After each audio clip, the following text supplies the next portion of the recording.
Goni skill, hip extension. Assist the patient to the prone position. Make sure the knees are extended and both hips are in a neutral position. In patient-appropriate language, ask the patient to extend the hip while you stabilize across the pelvis with one arm and palpate the pelvis at the ASIS to assess for anterior tilting or rotation with your other hand. The contralateral limb should remain in the neutral position.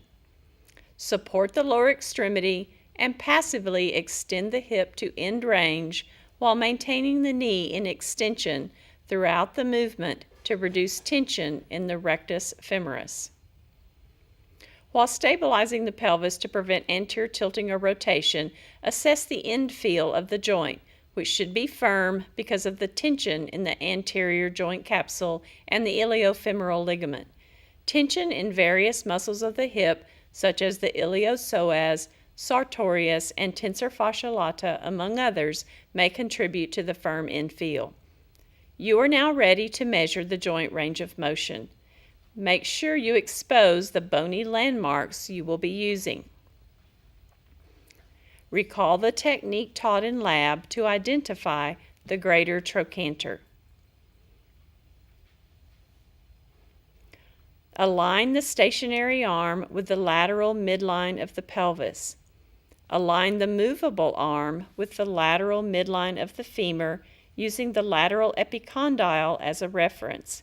Again, utilize the technique taught in lab to identify the lateral epicondyle.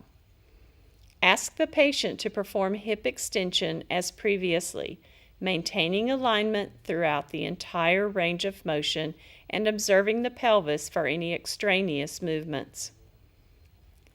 Read the degrees of motion on the goniometer and then ask the patient to return the leg to the starting position. Remain at eye level of the goniometer when reading the measurement. Make a note of the amount of degrees measured.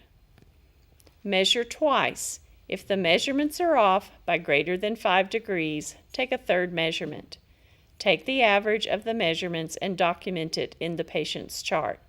If necessary, assist the patient back to the sitting position. Average range of motion, according to the American Association of Orthopedic Surgeons, is 20 degrees.